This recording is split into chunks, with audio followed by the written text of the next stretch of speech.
Shay here. So, this video will be a little different from my usual content. I got the inspiration when I was playing the new, or somewhat new, Oblivion Remastered. So I do hope you find this enjoyable. On another note, your boy has gotten a collab. I am collaborating with a friend of mine known as Stoner Bunny. So I've done a handful of lines for their video. So that's fun. You should definitely check them out. They are very good, in my opinion. So enjoy the video and sleep well. There you are. I'm glad you accepted to have a study session with me.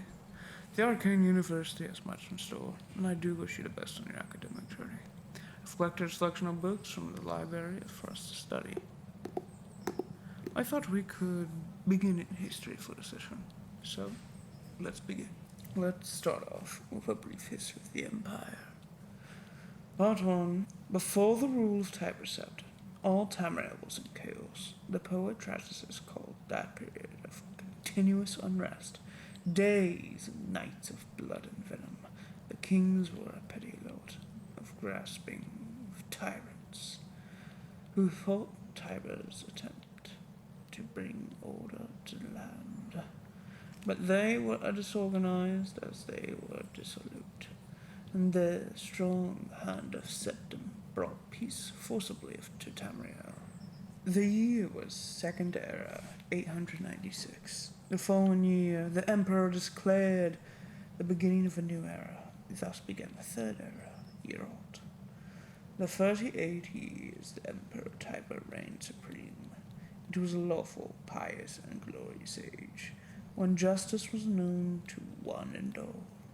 From serf to sovereign, on Tiber's death, it reigned for an entire fortnight, as if the land of Tamriel itself was weeping. The emperor's grandson, Pelagius, came to the throne, thus his reign was short. He was as strong and resolute as his father had been, and Tamriel could have enjoyed a continuation of the Golden Age. Alas, an unknown enemy of the Septim family hired that accursed organization of cutthroats, the Dark Brotherhood, to kill the Emperor Pelagius first, as he knelt and prayed at the Temple of the One in the Imperial City. Pelagius I's reign lasted less than 3 years.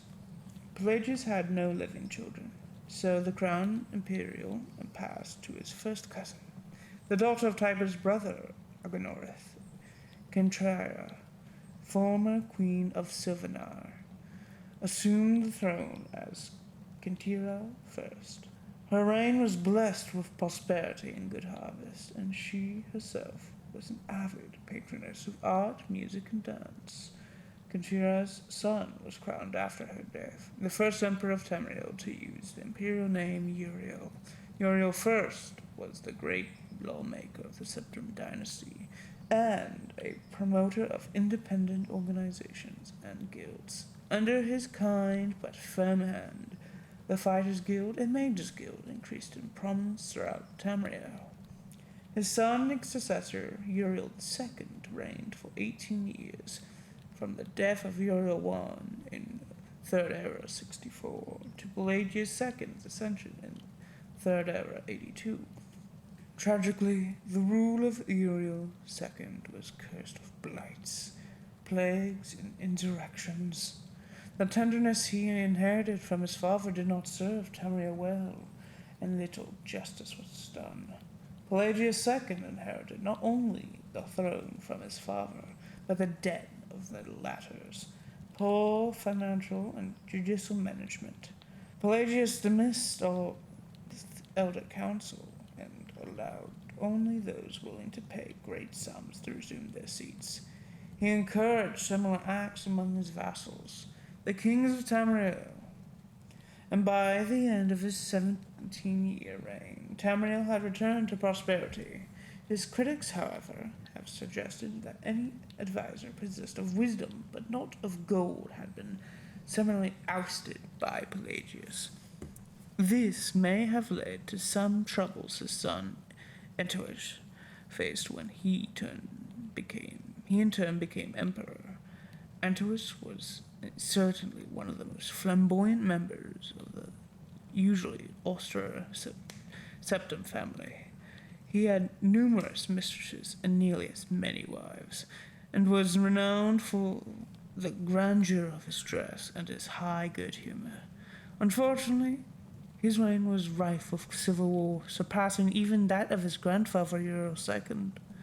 The War of the Isle in Third Era 110, 12 years after Antiochus assumed the throne, nearly took the province of Somerset Isle away from Tamriel. The united alliance of the kings of Somerset and Antiochus only managed to defeat King Orgrim of the island kingdom of Pindonia due to a freak storm. Legends credits the Sigic Order of the Isle of Artrium with sorcery behind the Tempest. The story of Kitaria II, heiress to her father and to his throne, is certainly one of the saddest tales in imperial history. Her first cousin Uriel, son of Queen Potema of Solitude, accused Kitaria of being a bastard, alluding to the infamous decadence of the imperial city during her father's reign. When this accusation failed to stop her coronation, Uriel bought the support of several disgruntled kings of High Rock, Skyrim, and Morrowind, and with Queen Potema's assistance, he coordinated 3 attacks on the Septon Empire.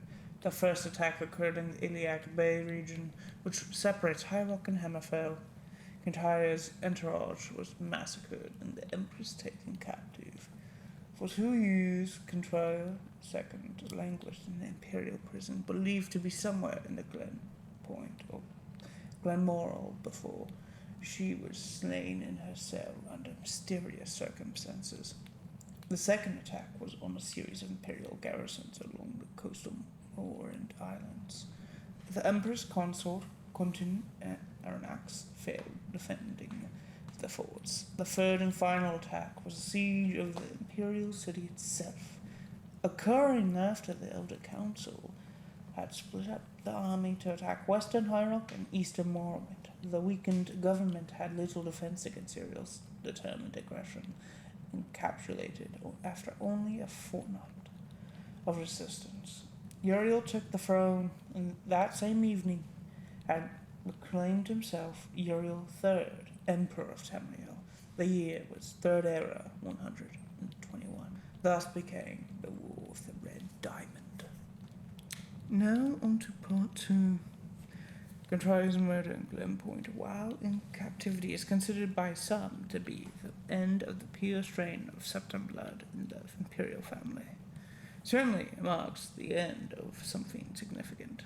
Uriel III not only proclaimed himself of Emperor of Tamriel, but also Uriel Septim III, taking the eminent surname as a title. In truth, his surname was Metacaro from his father's line.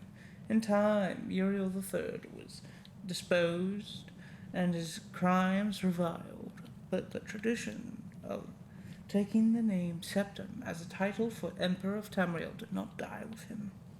For 6 years, the War of the Red Diamond, which takes its name from the Septim family's famous badge, tore the empire apart. The combatants were the 3 surviving children of Pelagius II, Potema, Sepphoris, and Magnus, and their various offspring. Potema, of course, supported her son Uriel III, and had the combined support of all of Skyrim and northern Morrowind. With the efforts of Sepphoris and Magnus, however, the province of High Rock turned coat. The provinces of Hammerfell, Somerset Isles, and Valenwood, elsewhere, and Blackmarsh were divided in their loyalty, but most kings supported Sepphoris and Magnus. In Third Era 127, Uriel III was captured at the Battle of Ichlag in Hammerfell. En route to his trial in the imperial city, a mob overtook his prisoner's carriage and burned him alive within it. his captor and uncle, continued to the imperial city, and by common acclaim was proclaimed Sepphoris I, Emperor of Tamriel. Sepphoris' reign was marked by nothing but war. By all accounts, he was a kind and intelligent man, but what Tamriel needed was a great warrior, and he, fortunately, was that.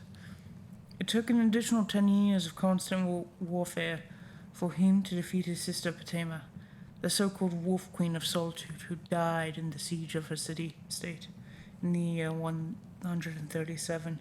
Sepphoris survived his sister by only 3 years.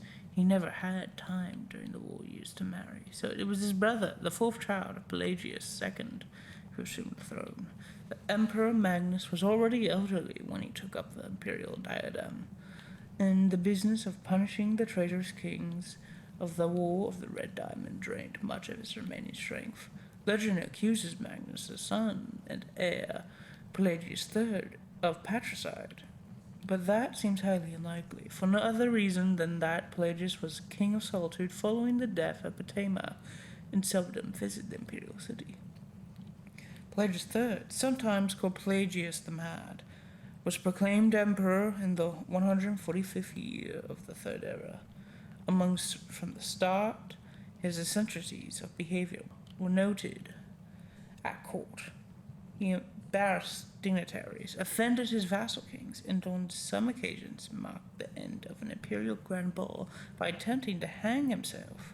His long-suffering wife was finally awarded the regency of Tamriel, and Pelagius III was sent to a series of healing institutions and asylums until his death in Third Era at the age of 34. The Empress Regent of Tamriel was proclaimed Empress Kateraya first upon the death of her husband. Some who do not mark the end of Septim bloodline with the death of Katria II consider the ascendancy of this dark elf woman the true mark of its decline. The defenders, on the other hand, assert that though Kateraya was not descended from Tiber, the son she had with Pelagius was, so the imperial chain did continue, despite racist assertions to the contrary. Kateraya's 46-year reign was one of the most celebrated in Tamriel's history. Uncomfortable in the imperial city, Kateraya traveled extensively throughout the empire, such as no emperor ever had since Tiber's day. She repaired much of the damage that previous emperors' broken alliances and bungled diplomacy created. The people of Tamriel came to love their empress far more than the nobility did. Kateraya's death in a minor skirmish in Black Marsh is a favorite subject of conspiracy-minded historians. The sage Mantellius' discovery, for instance, of a disenfranchised branch of the Septim family and their involvement with the skirmish was a revelation indeed. When Cassandir assumed the throne upon the death of his mother, he was already middle-aged, only half-elfin. He aged like a Breton, in fact. He had left the rule wayrest to his half-brother, Uriel, due to poor health. Nevertheless, as the only true blood relation to Pelagius, and thus Tiber, he was pressed into accepting the throne. To no one's surprise, the Emperor Cassandir's reign did not last long. In 2 years, he joined his predecessor's internal slumber.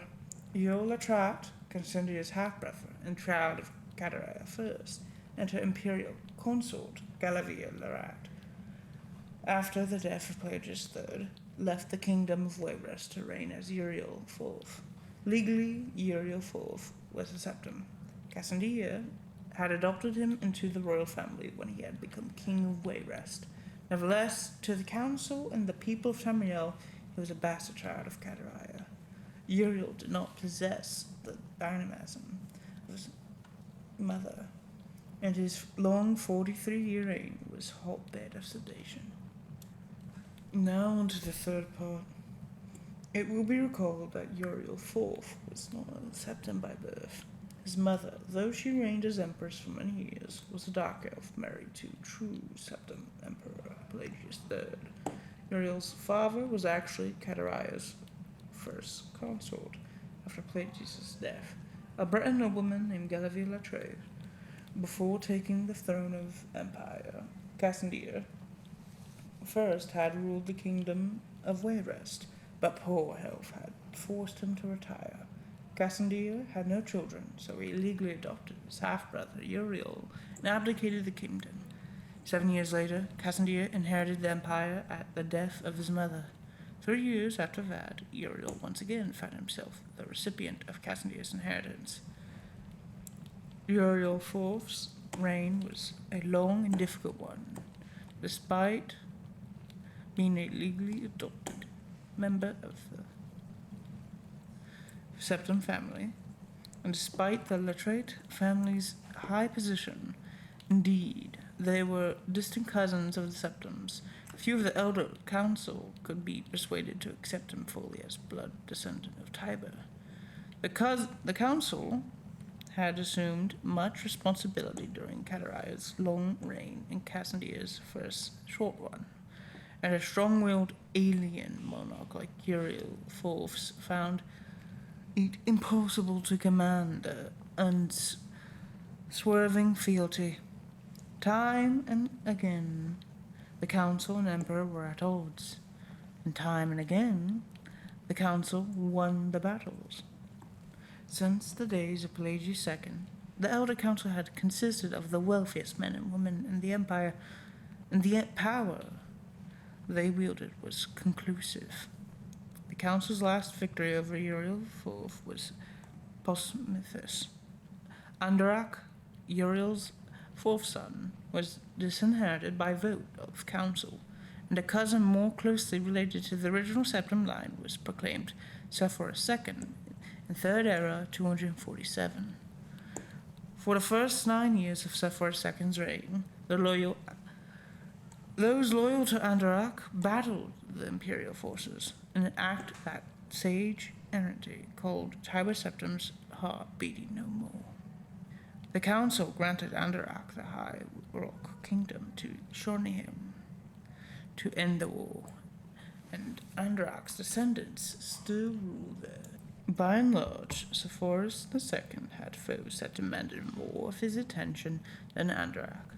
From out of a Sumerian nightmare, in the words of Enrintin, a man who called himself the Camoran usurper, led an army of Daedra and undead warriors on a rampage through Valenwood, conquering kingdom after kingdom. Few could resist his onslaughts, and as month turned to a bloody month in the Third Era 249, even fewer tried. Sepphoris II sent more and more mercenaries into Hammerfell to stop the usurpers' northward march. But they were bribed or slaughtered and raised as undead. In short, however, the destruction of the forces of the usurper had little to do with the efforts of the emperor. The result was a great regional victory and an increase in hostility towards the seemingly infatuous empire.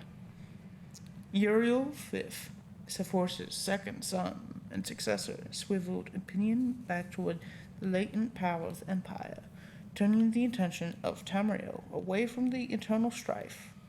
Uriel V embarked on a series of invasions beginning almost from the moment he took the throne in Third Era 268. Uriel V conquered Reserca in 271, Cathanaqui in 276, Insela in 279, and Isinriet in 286. In Third Era 288, he embarked on his most ambitious enterprise, the invasion of the continent kingdom of Akavir. This ultimately proved a failure, for 2 years later, Uriel V was killed in Akavir on the battlefield of Eonith. Nevertheless, Uriel V holds a reputation second only to Tiber as one of the two great warrior emperors of Tamriel. On Uriel V's death across the sea in distant hostile Akavir, Uriel VI was but 5 years old. In fact, Uriel VI was born only shortly before his father left for Akavir. Uriel V's only other progeny by a morganatic alliance were the twins Marhadatha and Alusa, who have been born a month after Uriel V left. Uriel VI was crowned in the 290th year of the Third Era. The imperial consort Thonica, as the boy's mother, was given a restricted regency until Uriel VI reached his majority. The Outer Council retained the real power, as they had ever since the days of Catariah I.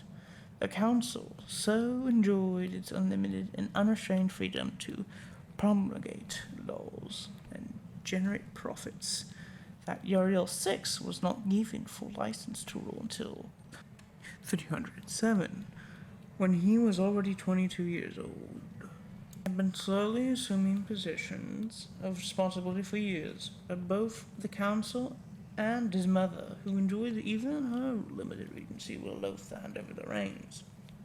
By the time he came to the throne, the mechanisms of government gave him little power except for that of the imperial veto. This power, however, he regularly and vigorously exercised. By the year 313, Uriel VI could boast with conviction that he truly did rule Tamriel. He utilized defunct spy networks and guard units to bully and coerce the difficult members of the Elder Council. His half-sister, Mariata, was, not surprisingly, his staunchest ally, especially after her marriage to Baron Ulfric Garrison of Winterhold, brought her considerable wealth and influence. As the sage Uragaj said, Uriel V conquered Erised, but Uriel VI conquered the Elder Council. When Uriel VI fell off a horse and could not be resuscitated by the finest imperial healers, his beloved sister Moriata took up the imperial tiara. At 25 years of age, she had been described by admittedly self-serving diplomats as the most beautiful creature in old Tamriel. She was certainly well-learned, vivacious, athletic, and well-practiced politician. She brought the Archmagister of Skyrim to the imperial city and created the second imperial battle mage since the days of Tiber Septim. Marihatha finished the job her brother had begun and made the imperial province a true government under the empress and later the emperor. Outside the imperial province, however, the empire had been slowly disintegrating. Upon revolutions, the civil wars had raged unchallenged since the days of her great-grandfather, Sephora II. Carefully coordinating her counterattacks, Maratha slowly claimed back her rebellious vassals, always avoiding overextending herself. Though Maratha's military campaigns were remarkably successful, her deliberate pace often frustrated the council. One councilman, an Argonian who took the Colovian name of Thoricus Romus, furious at her refusal to send troops to send his troubled Black Marsh, is commonly believed to have hired the assassins who claimed her life in Third Era, year 339. Romus was summarily tried and executed, though he protested his innocence to the last. Maratha had no surviving children, and Alicia had died of fever 4 years before. Alicia's 25-year-old son, Pelagius, was thus crowned Pelagius IV. Pelagius IV contained his aunt's work, slowly bringing back under his wing the radical and refractory kingdoms, duchies, and baronies of the empire. He exercised Marithia's poise and circumspect pace in his endeavors, but alas, he did not attain her success. The kingdoms had been free of constraint for so long that even a benign imperial presence was considered odious. Nevertheless, when Pelagius died after a notably stable and prosperous 29-year reign, Tamriel was closer to unity than it had been since the days of Uriel I. Now, without current emperor Uriel Septim the Seventh, son of Pelagius IV, has the diligence of his great aunt, Marthartha, has the political skills of his great uncle Uriel VI, and the military prowess of his great granduncle Uriel V. For 21 years he reigned and brought justice and order to Tamriel. In the year Third Era, 389, however, his imperial battle mage Jagar Thorn betrayed him. Uriel Seventh was imprisoned in a dimension of Thorn's creation, and Thorn used a sorcery of illusion to assume the Emperor's aspect. For the next 10 years, Thorn abused Imperial privilege, but did not continue Uriel Seventh's schedule for reconquest. It is not yet entirely known what Thorn's goals and personal accomplishments were. During the 10 years, he masqueraded as his liege lord. In the Third Era, year 399, an enigmatic champion defeated the Battle Mage in the dungeons of the Imperial Palace and freed Uriel VII from his other dimensional jail. Since his emancipation, Uriel VII has worked diligently to renew the battles that would reunite Tamriel. Thorn's interference broke the momentum, it is true, but the years since then have proven that there is hope of the golden age of Tyrus Septim's rule, glorifying Tamriel once again. It seems like it's getting late, and I have ever met this to attend to. I do apologize for ending this study session a bit shorter than I would have liked. Could we perhaps reschedule for next Morndas? Great, I'll see you then. Have a good day. Hey, Shay here. I hope you enjoyed the video. This took a lot more than I thought it would. A lot of it takes, honestly. And I didn't realize how long it would be to read even just one part of the book. So, I do hope you enjoy the video and have a good day or night. Bye-bye.